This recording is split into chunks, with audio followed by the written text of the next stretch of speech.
آئیے میں آپ کو قربانی کی فضیلت کے بارے میں بتاؤں۔ حضرت احمد بن اسحاق رحمۃ اللہ علیہ فرماتے ہیں کہ میرا ایک بھائی تھا جو نہایت ہی غریب انسان تھا، لیکن اس کے باوجود وہ ہر سال رضا الہی کی خاطر قربانی کیا کرتا تھا۔ اس کے انتقال کے بعد فرماتے ہیں میں نے ایک دن اس کو خواب میں دیکھا کہ قیامت قائم ہو گئی ہے، لوگ اپنی قبروں سے نکل آئے ہیں، یکایک میرا وہ مرحوم بھائی ایک دو رنگ والے گھوڑے پر سوار ہے، جس کو چتکبرا گھوڑا کہا جاتا ہے، اس پر وہ مجھے نظر آیا۔ اس کے ساتھ اور بھی بہت سارے لوگ تھے۔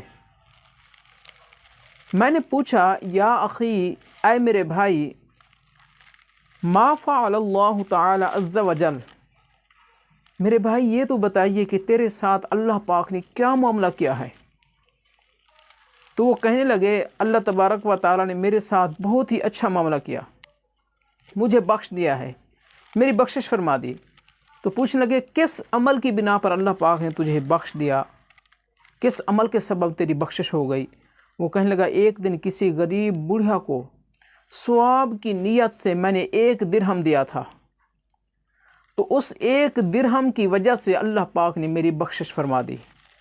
تو فرماتے ہیں میں نے اس سے پوچھا کہ یہ تو بتاؤ جس گھوڑے پر تم سوار ہو یہ گھوڑا کہاں سے لائے ہو؟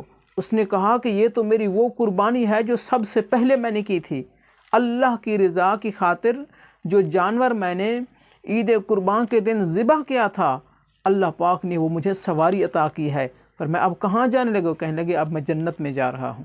سبحان اللہ، کتنی ہی پیاری فضیلت ہے قربانی کرنے کی، بہت بڑا ثواب ہے۔ تو جو بندہ رضا الہی کی خاطر قربانی کرتا ہے تو اللہ پاک اس بندے کی بخشش فرما دیتا ہے، اور کل قیامت والے دن وہ جانور اس بندے کی سواری ہوگا پل صراط پر، اس جانور کے اوپر جس کو راہ خدا میں اس نے ذبح کیا تھا، اس جانور پر سوار ہو کر جنت کے اندر داخل کیا جائے گا۔ وآخر دعوانا ان الحمد للہ رب العالمین۔